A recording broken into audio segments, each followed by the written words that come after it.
to work against or talk against the man of God. ದೇವ ಮನುಷ್ಯನ ವಿರೋಧವಾಗಿ ಕೆಲಸ ಅಥವಾ ದೇವರ ಮನುಷ್ಯನಿಗೆ ವಿರೋಧವಾಗಿ ಮಾತಾಡಬೇಡ. சபையிலே பிசாசு ஒரு கொழுப்பத்தை உண்டாக்கி கொண்டிருக்கிறான் என்றால் எங்களுடைய எதிரிகள் சபையுடைய போதகர் அல்ல, எங்களுடைய எதிரிகள் சபையில் இருக்கிற மூப்பர்கள் அல்ல, எங்களுக்கு எதிரி அந்த பிசாசு தான். ಸಭೆಯಲ್ಲಿ ಸೈತಾನನು ಏನೋ ಒಂದು ಗಲಿಬಿಲಿ ತರ್ತಾ ಇದ್ದಾನೆ ಅನ್ನುವಾಗ ಸಭೆಯಲ್ಲಿ ನಮಗೆ ವಿರೋಧಿಯು ನಮ್ಮ ಸಭಾಪಾಲಕರು ಅಥವಾ ಸಭೆಯಲ್ಲಿ ನಮ್ಮ ವಿರೋಧಿಗಳು ನಮ್ಮ ಸಭೆಯಲ್ಲಿರುವ ಹಿರಿಯರು ಅಲ್ಲ, ಆದ್ರೆ ಸೈತಾನರು. எங்களுடைய ஆலோசனைகளிலே ஊழியக்காரனை பற்றி ஏதோ ஒரு கோபத்தை பிசாசு உருவாக்கி கொண்டிருக்கிறான். ಆಲೋಚನೆಗಳಲ್ಲಿ ದೇವ ಸೇವಕರ ವಿರೋಧವಾಗಿ ಏನೋ ಒಂದು ಕೋಪವನ್ನು ಸೈತಾನನು ಉಂಟು ಮಾಡಿದ್ರೆ ಮೋಶೆ வந்து மட்டும்தான் ஆண்டவருடைய சத்தம் கேட்க முடியுமா? ಅವರು ಹೇಳ್ತಾರೆ ಮೋಶೆ ಮಾತ್ರನ ದೇವರ ಶಬ್ದವನ್ನು ಕೇಳಲು. இன்றைக்கு உங்களுடைய ஆலோசனையில பிசாசு என்ன சொல்லி கொண்டிருக்கிறார்? ಇವತ್ತು ನಿಮ್ಮ ಆಲೋಚನೆಯಲ್ಲಿ ಸೈತಾನನು ಏನು ಹೇಳುತ್ತಿದ್ದಾನೆ? பிசாசு சொல்றானா அவர் மட்டும்தான் ஆண்டவர் சத்தத்தை கேட்கிறார். ಸೈತಾನನು ಹೇಳ್ತಿದ್ದಾನೆ ಅವರು ಮಾತ್ರ ದೇವರ ಶಬ್ದ ಕೇಳಲು ಸಾಧ್ಯನಾ? ಅವರು மட்டும்தான் நடத்த முடியுமா? ಅವರು ಮಾತ್ರನೂ ನಡೆಸಲು ಸಾಧ್ಯನಾ? நம்மால ஒண்ணும் பண்ண முடியாதா? ನಮ್ಮಿಂದ ಏನು ಮಾಡಕ್ಕಾಗಲ್ವಾ? ಅದೆಲ್ಲ ವೇಸ್ಟ್ தானா? ನಾವೆಲ್ಲ ವೇಸ್ಟ್.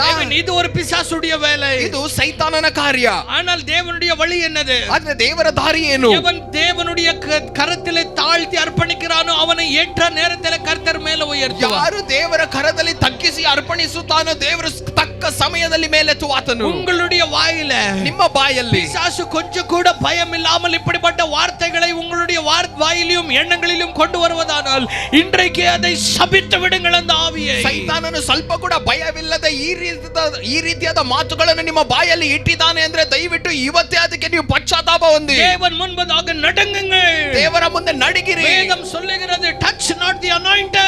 ವಾಕ್ಯದಲ್ಲಿ ಬರೆಯಲ್ಪಟ್ಟಿದೆ ಅಭಿಷೇಕ ಹೊಂದಿರುವವನ ಮುಟ್ಟಬೇಡ. ಆಮೆನ್. ಅಭಿಷೇಕಪಟ್ಟವனை ತೊಡಾದೆ. ಅಭಿಷೇಕ ಹೊಂದಿರುವವನನ್ನು ಮುಟ್ಟಬೇಡ. This is not a request from God, this is a command from the most high. ಏನೋ ನಿಮಗೆ ದೇವರಿದನ್ನು ರಿಕ್ವೆಸ್ಟ್ ಮಾಡ್ತಾ ಇಲ್ಲ ರೀ, ಆದ್ರೆ ದೇವರು ನಿಮಗೆ ಆಜ್ಞೆ ಇಡುತ್ತಿದ್ದಾರೆ. ஆண்டவர் சந்திக்கிற இடத்திலே, ದೇವರು ಸಂಧಿಸುವ ಸ್ಥಳದಲ್ಲಿ ಮೂವರು வரும்படி ஆண்டவர் மோசேக்கு சொன்னார். ಇವರು 3 ಜನ ಬರುವಾಗ ಮೋಶೆಗೆ ಹೇಳಿದ್ರು. பேரும் அந்த ஒரு கூடாரத்துக்கு வெளியே நின்ற போது 3 ಜನರು ಆ ಗೂಡಾರದ ಹೊರಗೆ ನಿಂತಾಗ ஆண்டவர் ஆரோனையும் மீரியாமையும் மட்டும் உள்ள அழைக்கிறார். ದೇವರು ಆರೋನ್ ಮತ್ತು ಮೀರಿಯಾಮನ್ ಇಬ್ಬರು ಮಾತ್ರ ಒಳಗೆ ಕರೀತಾರೆ. உள்ள வந்தவுடனே ಒಳಗೆ ಬಂದಾಗ ஆண்டவர் சொல்லுகிறார், ದೇವರು ಹೇಳುತ್ತಾರೆ, உங்களோடு நான் பேசுவது உண்மை, ನಿಮ್ಮ ಜೊತೆ ನಾನು ಮಾತಾಡುವುದು ಸತ್ಯ. Listen to me church. ಸಭೆಯ ಗಮನಿಸಿ. Today God tells you, ದೇವರು ನಿನಗೆ ಹೇಳುತ್ತಿದ್ದಾರೆ, I am talking to you, it's true. ನಿನ್ನ ಜೊತೆ ನಾನು ಮಾತಾಡ್ತಿದ್ದೇನೆ, ಅದು ಸತ್ಯ. I have called you, it's true. ನಿನ್ನನ್ನು ನಾನು ಕರೆದಿದ್ದೇನೆ, ಅದು ಸತ್ಯ.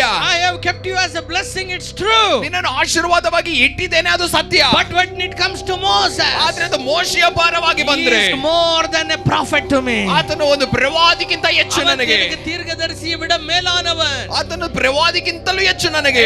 ಅವರ ವಿರುದ್ಧமாய் நீங்க பேசியிருக்கிறபடியா, ಆತನ ವಿರೋಧವಾಗಿ ನೀವು ಮಾತಾಡಿರೋದ್ರಿಂದ ಆಮೆನ್, உங்களுக்கு சாபம் உண்டாகும். ನಿಮಗೆ ಶಾಪ ಉಂಟಾಗಲಿ. ವಚನದಲ್ಲಿ எழுதப்பட்டிருக்கிறது, ವಾಕ್ಯದಲ್ಲಿ ಬರೆಯಲ್ಪಟ್ಟಿದೆ. ஆரோன் திரும்பಿ பார்த்தால், ಆರೋನನ್ನು ತಿರುಗಿ ನೋಡಿದ್ರೆ கவனமாய் கேளுங்க, ಗಮನಿಸಿ, அந்த மீரியாமுடைய சரீரம் முழுவதுமாக பனி போல ஒரு குஷ்டம் வந்திருந்தது. ಆ ಮೀರಿಯಾಮಳ ಶರೀರವು ಹಾಗೆ ಒಂದು ಹಿಮದ ಹಾಗೆ ಕುಷ್ಠರೋಗ ಉಂಟಾಯಿತು. அவர் இடத்துல மோசே ஓடி கதறி ஜெபிக்கிறார். ಮೋಶೆಯು ದೇವರ ಸಮ್ಮುಖಕ್ಕೆ ಓಡಿ ಹೋಗಿ ಗೋಳಾಡುತ್ತಾರೆ, ஏன் இதை செய்தீர் ஆண்டவரே? ದೇವರು ಯಾಕೆ ನೀವು ಹೀಗೆ ಮಾಡಿದ್ದೀರಾ? சுகப்படுத்தும், ಅವಳಿಗೆ ಸ್ವಸ್ಥತೆ ಕೊಡಿ. நல்ல கவனிங்க, ಚೆನ್ನಾಗಿ ಗಮನಿಸಿ. ಆಮೆನ್. ದೇವ ஊழியக்காரನ ವಿರೋಧமாய் பேசின உடனே ದೇವ ಸೇವಕನ ವಿರೋಧವಾಗಿ ಮಾತಾಡಿದಾಗಲೇ அந்த ஊழியக்காரனே போய் ஜெபிக்கிறார். ಆ ದೇವ ಸೇವಕನೇ ಹೋಗಿ ಪ್ರಾರ್ಥನೆ ಮಾಡ್ತಾರೆ. ಕರ್ತರ್ அதை கேட்கவில்லை. ಆದ್ರೆ ದೇವರದನ್ನು ಕೇಳಲಿಲ್ಲ. அதை கர்த்தர் கேட்கவில்லை. ದೇವರದನ್ನು ಕೇಳಲಿಲ್ಲ. ஆண்டவர் சொல்லுகிறார், ದೇವರು ಹೇಳುತ್ತಾರೆ, அவளை எடுத்து ஊருக்கு வெளியே போடு. ಅವಳನ್ನು ಎತ್ತು ಊರಿನ ಹೊರಗಡೆ ಎಸಿರಿ.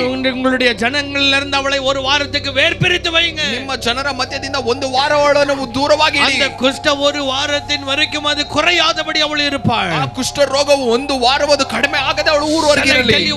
ನಿಮಗೆ ನಾನು ಒಂದನ್ನು ಹೇಳ, you may be facing some problem in your life. ನಿಮ್ಮ ಜೀವನದಲ್ಲಿ ಏನೋ ಸಮಸ್ಯೆಗಳನ್ನು ನೀವು ನೋಡ್ತಾ ಇರಬಹುದು. ಆಮೆನ್. ನೀ ಜನಗಳಾಲ புறக்கணிக்கப்பட்டவளாய் காணப்படலாம். ಜನರಿಂದ ತುಂಬಾ ತಳ್ಳಲ್ಪಟ್ಟವಳಾಗಿ ನೀ ಕಾಣಲ್ಪಡಬಹುದು. ಕಾರಣம் ಏನೆಂದು தெரியாமல் இன்றைக்கு நீ ಕಷ್ಟಪಟ್ಟು கொண்டிருக்கலாம். ಅದಕ್ಕೆ ಕಾರಣವು ಏನು ಅಂತ ನೀ ಗೊತ್ತಿಲ್ಲದೆ ನೀ ಕಷ್ಟಪಡ್ತಿರಬಹುದು. இந்த ஊழியக்காரனிடத்தில் போய் ஜெபம் பண்ணி கொண்டாலும் கூட என் சூழ்நிலை மாறவில்லை என்றால், ಯಾವ ದೇವ ಸೇವಕರ ಬಳಿ ಹೋಗಿ ನಾ ಪ್ರಾರ್ಥನೆ ಮಾಡಿಸಿಕೊಂಡ್ರೆ ನನ್ನ ಸನ್ನಿವೇಶ ಮಾರ್ಪಟ್ಟಿಲ್ಲ ಅಂದ್ರೆ ஒரு வசை இன்றைக்கு பரிசோதித்து பார், நீ எந்த ஊழியனுக்கு விரோதமாய் நீ பேசினாய். ಒಂದು ನಿಮಿಷ ನಿನ್ನ ಜೀವನವನ್ನು ಪರಿಶೋಧನೆ ಮಾಡಿ ನೋಡು, ಯಾವ ದೇವ ಸೇವಕ ವಿರೋಧವಾಗಿ ನೀ ಮಾತಾಡಿದ್ಯಾ. ಆಮೆನ್. ಮೀರಿಯಾமுக்கு என்ன நடந்தது? ಮೀರಿಯಾಮಳಿಗೆ ಏನಾಯ್ತು? நல்ல இருந்த வாழ்க்கை உடனேயே பலவீனமாய் மாறிவிட்டது. ಚೆನ್ನಾಗಿದ್ದ ಜೀವನ ತಕ್ಷಣವೇ ಬಲವೀನತೆ. சபையே, ಆಮೆನ್.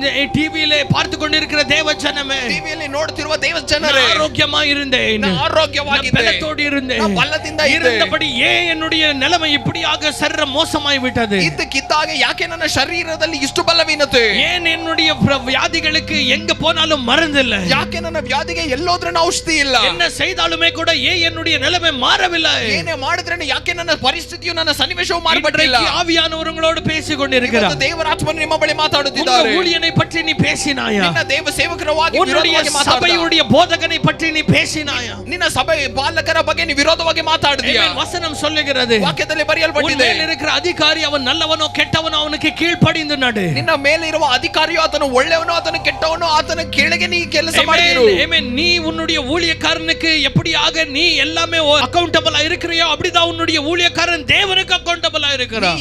ಯಾವ ರೀತಿಯಲ್ಲಿ ನಿನ್ನ ಸಭಾಪಾಲಕರಿಗೆ ನೀನು ಒಂದು ಲೆಕ್ಕ ಕೊಡ್ತಾ ನೀ ಕರೆಕ್ಟ್ ಆಗಿ ಇರ್ತೀಯೋ ಅದೇ ರೀತಿಯಲ್ಲಿ ಆ ದೇವ ಸೇವಕರು ದೇವರಿಗೆ ಕೆಳಗೆ ಆತನ ಲೆಕ್ಕ ಕೊಡ್ತಾರೆ. நீ தேவனுடைய இடத்தை பிடிக்காத, ನೀ ದೇವರ ಸ್ಥಳವನ್ನು ಹಿಡಿಬೇಡ.